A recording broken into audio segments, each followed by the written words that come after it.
আমার স্ত্রী আমার চোখের সামনে মারা গেল বিনা চিকিৎসায়। তাহলে আমি টাকার জন্য চিকিৎসা করাতে পারলাম না, সে ছটপট করে মারা গেল।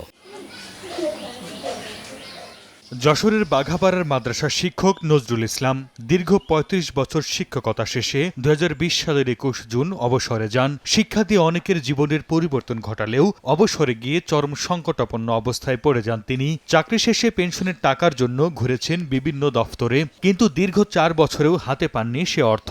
এদিকে রক্তশূন্যতাজনিত অসুস্থতায় স্ত্রী শয্যাশায়ী, তার চিকিৎসার জন্য বড় অঙ্কের টাকার প্রয়োজন হলেও তার ব্যবস্থা করতে পারেননি। গত বৃহস্পতিবার বিনা চিকিৎসায় মারা যান শিক্ষকের স্ত্রী। ৪ বছর হয়ে গেল আমার অসহায় জীবনে, আমি কষ্টের পরে দিন অতিক্রম করতে হচ্ছে। খুব দুঃখজনক, আমার স্ত্রী আমার চোখের সামনে মারা গেল বিনা চিকিৎসায়।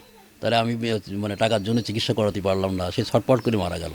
এছাড়া মানসিক অসুস্থতা নিয়ে ঘরবন্দি হয়ে আছেন নজরুল ইসলামের মেয়েও। অর্থকষ্টে তারও চিকিৎসা করাতে পারছেন না। স্বজন ও স্থানীয়দের দাবি দ্রুত ছাড় করা হোক পেনশনের টাকা। চলছে প্রেডিকশন গেম নগদ অ্যাপে। প্রেডিকশন করে জিতুন জিক্সার বাইক, টিভি, স্মার্টফোন সহ আরো অনেক পুরস্কার। এখন চাই যাতে আমার শ্বশুর টাকাটা পায়, তাহলে সে তার মেয়েরে দেখতে পারলো। সে বিয়ে পাশে একটা মেয়ে, সে অবস্থায় ঘরে পড়ে থাকে সব সময় অসুস্থ।